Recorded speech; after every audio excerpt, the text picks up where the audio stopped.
कुछ लोग नई नई कथा सुन करके नए नए बाबा बनते हैं, पर 10-15 दिन में दूसरी लुगाई रख लेते हैं। हाँ, हाँ। एक आदमी को हमने प्रवचन सुना है, अपनी घरवाली को छोड़ के भगेया बाबा बन गया। हमने कहा क्या हुआ? अरे बोले महाराज आपके प्रवचनों से हम तो जाग गए, हमारा तो सब समय सब बेकार मोह माया है। बाद में पता लगा दिल्ली में दूसरी धर ली।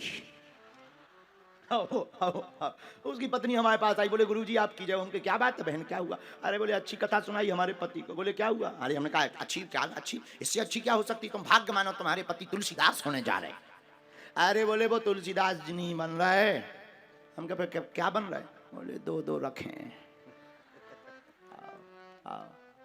बोले न जाने वे क्या बन रहे हैं। अरे हम की तो फिर बड़ी, फिर हमें बीच में एक दिन मिले, हम की क्यों भाई कथा असर कर गई? अरे बोले बहुत खतरनाक करी। हम का ठटरी के बड़े ऐसिया करी। कई लोगों को कथा का फल भी ऐसा मिलता है कि हनुमान जी बचाएं। एक आदमी को हमने कथा सुनाई, कथा सुनी ही नहीं उसने। 6 महीना हमें मिला, 6 महीना बाद गांव के लोग आए। हमने और बताओ, छतरपुर जिले में एक जगह है नया गांव हटवा, वहाँ का कथा यजमान। 6 महीने बाद गांव के लोग आए। हमने कहा क्यों भाई? हमने भागवत सुनाई थी, चेला का क्या हाल है? बोले पौआ का ठेका खोले। बताओ आओ।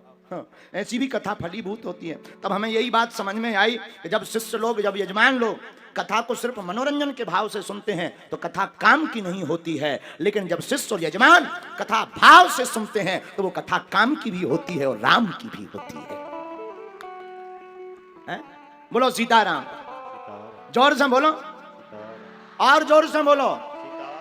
अब ये तुम्हें निर्णय लेना है, तुमने मनोरंजन के लिए कथा सुनी है या परमात्मा को पाने के लिए कथा सुनी है। देखो व्यर्थ जीवन इतना गवाही दिया, अब मत गवाओ। इसलिए मेरे पागलो, मेरे साधको, हमारी हाथ जोड़कर तुमसे प्रार्थना है, जितना जीवन व्यर्थ गया सो व्यर्थ गया। अब पछताए का हुई, जब चिड़िया चुग गई खेत, बाद में वरना पछताना पड़ेगा। 4 दिन की जिंदगी,